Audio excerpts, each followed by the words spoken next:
यह है फ्रांस के पश्चिमी तट पर मौजूद जुमोन लाइट हाउस, जहां कीपर की नौकरी करने के लिए हर साल $2 मिलियन यानी करीब 17 करोड़ रुपए की सैलरी मिलती है, यानी एक दिन के 4,65,000 रुपए।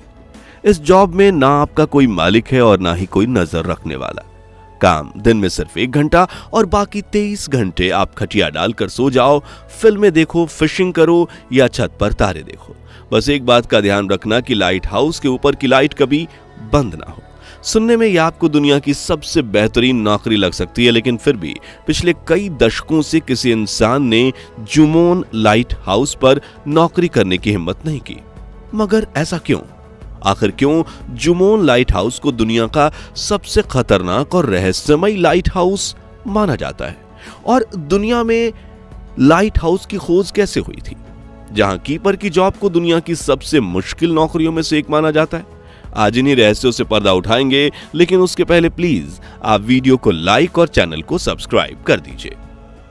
जुमोन लाइट हाउस की रहस्यमय कहानी जानने से पहले हम समुद्री यात्रा और लाइट हाउस के इतिहास के बारे में जानते हैं। तो आज से करीब 10,000 साल पहले बोट यानी नाव की खोज हुई थी। फिर समय के साथ सामान की हेर फेर करने के लिए बड़ी शिप्स बनाई गईं। लेकिन प्राचीन समय में जब कंपास या नेविगेशन सिस्टम मौजूद नहीं थे, तब समुद्री यात्राएं बेहद खतरनाक हुआ करती थी। अंधेरी रातों में या खराब मौसम में नाविकों को किनारे का अंदाजा लगाना मुश्किल हो जाता था। इसी वजह से कई बार उनकी नावें चट्टानों से टकराकर डूब जाती थीं और हजारों लोग समुद्र में अपनी जान गंवा देते थे। इतिहास में ऐसे हजारों किस्से कहानियां हैं जिसमें रात के अंधेरे में बड़े से बड़े जहाज भी हादसे का शिकार होकर समुद्र में डूब गए और हजारों लोग मारे गए।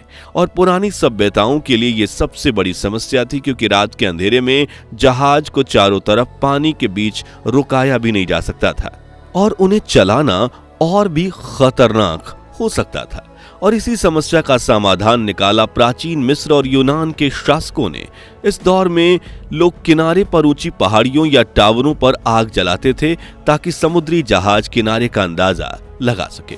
लेकिन जहां ऊंचे पहाड़ ना हो, वहां अब भी खूब हादसे होते थे, जैसे कि इजिप्ट के शहर अलेक्जेंड्रिया में, जो एक कोस्टल सिटी थी और यहाँ की अर्थव्यवस्था सिर्फ समुद्री व्यापार पर टिकी थी।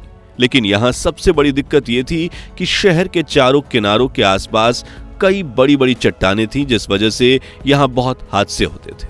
इसलिए अलेक्जेंड्रिया के राजा ने ग्रीक आर्किटेक्ट सोस्ट्रेटस ऑफ कैनेडस से मदद मांगी और उन्होंने 280 ईसा पूर्व में दुनिया का पहला लाइट हाउस बनाया, जो था फेरोस ऑफ अलेक्जेंड्रिया। ये एक बहुत ऊंचा टावर था जिसके ऊपर शाम होते ही आग जला दी जाती थी। यह सिर्फ एक लाइट हाउस नहीं था, बल्कि प्राचीन दुनिया के 7 अजूबों में से एक था। इसकी ऊंचाई, तकनीक और इंजीनियरिंग इतनी अद्भुत थी कि यह सदियों तक दुनिया का सबसे ऊंचा मानव निर्मित ढांचा बना रहा।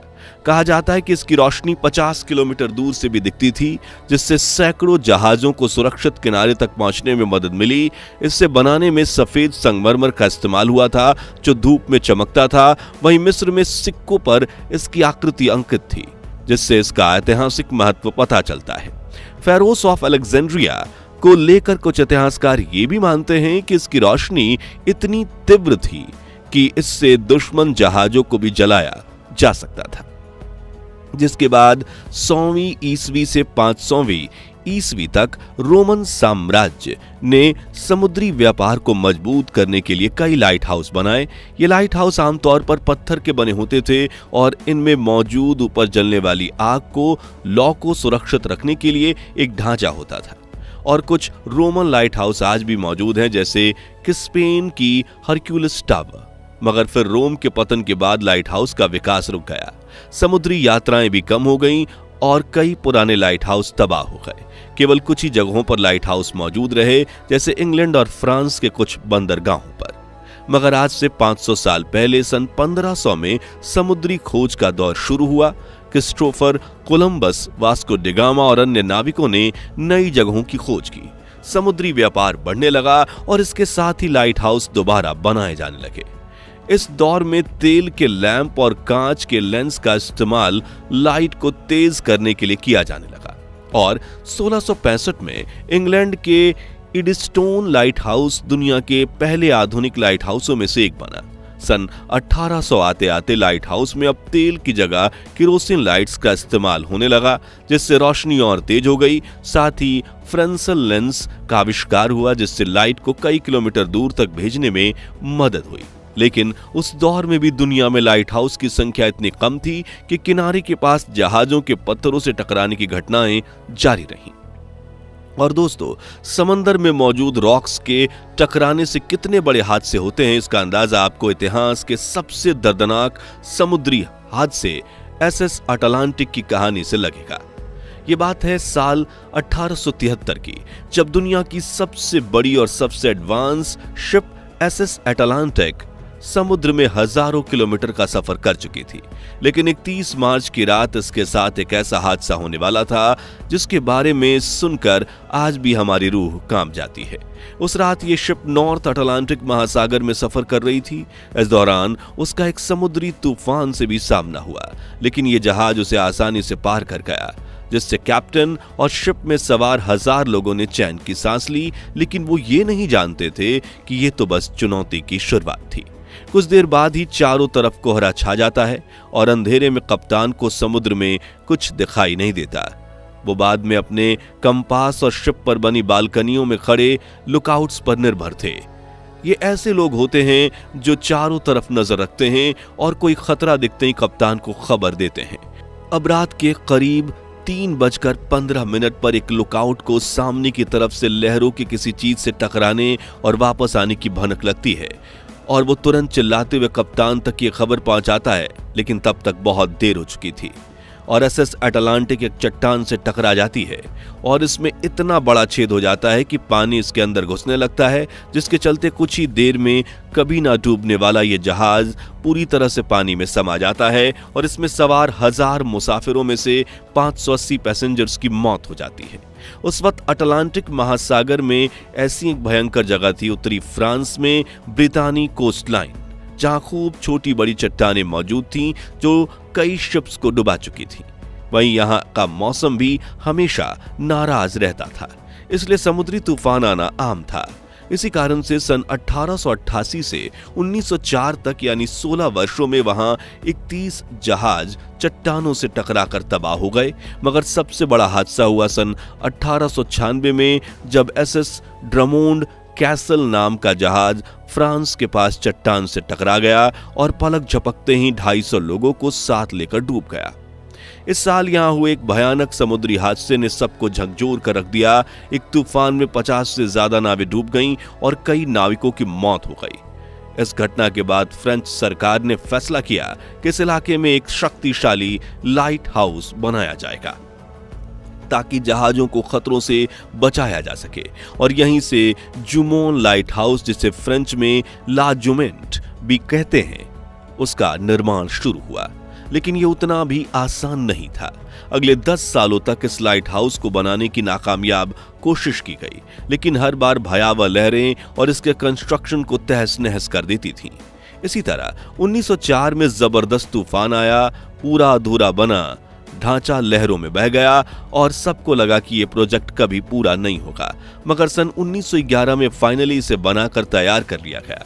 मगर यहां जिस पहले कीपर ने नौकरी की, उसने 5 महीने में ही नौकरी छोड़ दी और उसने कहा कि मैं वहां 5 महीने जिंदा रहा, यह किसी चमत्कार से कम नहीं है। लेकिन ऐसा क्यों? तो इसके पीछे कई कारण हैं। जुमोन लाइट हाउस को दुनिया की सबसे अकेली जगहों में से एक माना गया है, जो फ्रांस के समुद्री तट से 300 मीटर की दूरी पर स्थित है और चारों तरफ से गहरे पानी से घिरा हुआ है। इस लाइट हाउस की ऊंचाई 48 मीटर है, लेकिन जब समंदर की भयावह लहरें उठती हैं तो वो इसे पूरी तरह से पानी में ढक देती है और अगर कीपर बाहर खड़ा हो तो आसानी से उसे उठाकर पानी में फेंक सकती है। ऐसे हालात में यहाँ पर काम करने वाले कीपर को तुरंत रेस्क्यू करना पड़ता है और ये तूफान 24 घंटे 365 दिन में किसी भी वक्त आ सकते हैं, इसलिए यहाँ जान का खतरा हमेशा बना रहता है। वहीं यहाँ की हवाएं इतनी तेज चलती हैं कि कीपर अपने कमरे की खिड़की तक खोल कर नहीं रख सकता। मगर इससे भी डरावनी बात यह है कि जुमोन लाइट हाउस और दुनिया के और भी कई खतरनाक लाइट हाउस कीपर हमेशा अपने आसपास अजीबोगरीब घटनाएं महसूस करते हैं। कहा जाता है कि 1970 के दशक में यहां काम करने वाले कीपर ने दावा किया कि रात के समय कोई दरवाजे पर दस्तक देता है जबकि बाहर कोई नहीं होता था। कुछ समय बाद वही कीपर तूफानी रात में गायब हो गया और उसकी लाश कभी नहीं मिली। इतना ही नहीं, इतिहास में यहां काम करने वाले कीपर्स अपनी नौकरी कई बार कुछ महीनों तो कई बार कुछ दिनों में छोड़कर भाग गए हैं, क्योंकि किसी के चलने, फुसफुसाने और खिड़कियों पर दस्तक देने की आवाजें सुनाई देती थीं, लेकिन देखने पर वहां कोई नहीं दिखाई देता था। इसके अलावा कुछ नाविकों का दावा है कि उन्होंने जुमोन लाइट हाउस के पास समुद्र में एक सफेद कपड़ों में लिपटी औरत को चलते हुए देखा, लेकिन जैसे ही लहरें उसके पास पहुंचती है वो अचानक गायब हो जाती है। लेकिन क्या वाकई में जुमोन लाइट हाउस श्रापित है?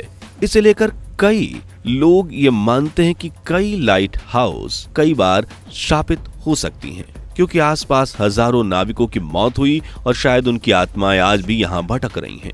जबकि विज्ञान में भरोसा रखने वाले डॉक्टर्स का मानना है कि यहां खौफनाक माहौल और तेज हवाएं इंसानों के मन में असर करती हैं, जिससे उन्हें अजीब चीजें महसूस होने लगती हैं। अब इस रहस्यमय लाइट हाउस की सच्चाई क्या है, वो आज भी एक पहेली है, लेकिन 20वीं सदी के अंत में लाइट हाउस पर काम करने वाले कई कीपर्स अपने ऐसे भयानक अनुभव साझा कर चुके हैं, तो दुनिया भर के सभी देशों ने अपने लाइट हाउस को ऑटोमेटिक कर दिया और साल 1991 में जुमोन लाइट हाउस पर भी किसी कीपर ने कदम नहीं रखा और ये भी ऑटोमेटेड तरीके से ऑपरेट होता है।